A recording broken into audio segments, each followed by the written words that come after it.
I love the dinner scene. I really liked that throughout the whole scene that Brody is kind of like fidgeting with the wine bottle. It's like such a little like tick, but we're going into the scene where he's like, things are not going great. So I think that like tensions are high. He's obviously like, he's drinking, but I think when Hooper comes in, it like makes him even like more uncomfortable. I love that you call it the dinner scene because I call it in my head the wine drinking scene. I love the aspect of him taking his current beverage and just pouring wine into it. I feel like wine connoisseurs probably their eyes roll in the back of their heads because they're like, oh my God, it's not in a wine glass. But it just makes him feel like you feel his anxiety and his sadness in that scene. But actually, my favorite shot and moment is the lead up to before Hooper gets there when him and his youngest son are imitating each other. I think that's the most tender part of this entire movie. It's very human. He says like, give me a kiss. And he says, why? And he goes, because I need it. Oh. And I just feel like, and Steve can attest this because you have a son, but I don't have kids, but I think in all of our movies, and we haven't been able to dig too much into this in this season because it's very action-based and exciting.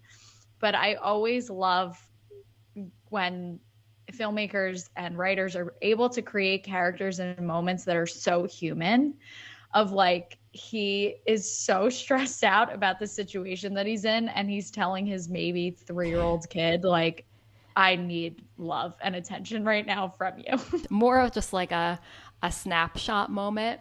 Brody and Ellen's bedroom, just gorgeous that they have like all of those windows. Like it looks like it was built like in the middle of the water. Like that's how close it is. But I love the scene where they're in there and they're just like, they're having just like scotch or bourbon, and he's reading books about sharks. And I was like, this is like an ideal night for me. Sitting around this beautiful background, drinking scotch and reading shark books. You're able to see Ellen's energy like in full throttle, where she's like, stop stressing out, have a glass of scotch, which leads me to my favorite line where she says, want to get drunk and fool around? I love strong character introductions and the way that we meet Quinn. Although I hate the sound of nails on a chalkboard, yeah. It's such a strong introduction, and his short little monologue there is great as well. $10,000 for me by myself. For that you get the head, the tail, the whole damn thing. I have to give my quote. I have two from Quint, but I love the execution of this.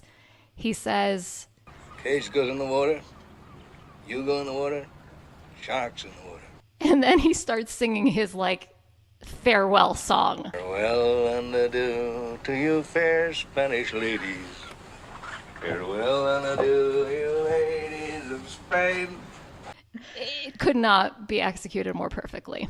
One of my favorite just moments is when Michael is in the hospital, which again is very human. Like she's trying to come off as so quirky and strong and act like she's not worried.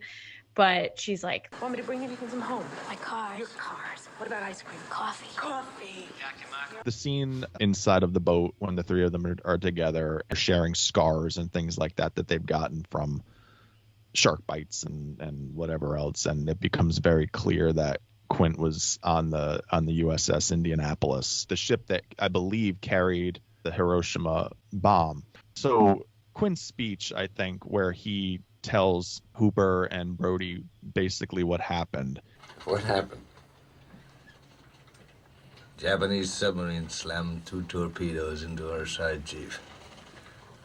He was coming back from the island of Tinian to Leyte, just delivered the bomb, the Hiroshima bomb. The way it was written into the script was basically like a monologue. I mean, it was multiple pages on multiple pages on multiple pages. So they ended up giving it to Robert Shaw, and he kind of looked at it and, smiled. And he's a Shakespearean trained actor. I mean, he's a phenomenally gifted actor.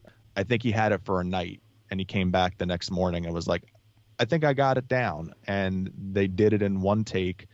Legend has it that he was intoxicated for it, and I think you can kind of see pieces and parts of that. But his whole character sort of had that you couldn't tell whether or not he was intoxicated or not. So the silence in that scene, I think, speaks more to me, more so than the words. And the words are brilliant. Got a line where he's talking about the shark, and he describes the eyes of the shark, and he refers to them as doll's eyes. Sometimes that shark, he looks right into you, right into your eyes. You know the thing about a shark, he's got lifeless eyes, black eyes, like a doll's eyes. And it's a line that still stands. It puts the hair on the back of my neck up every time I hear it. One of the greatest scenes ever recorded and never put in a movie.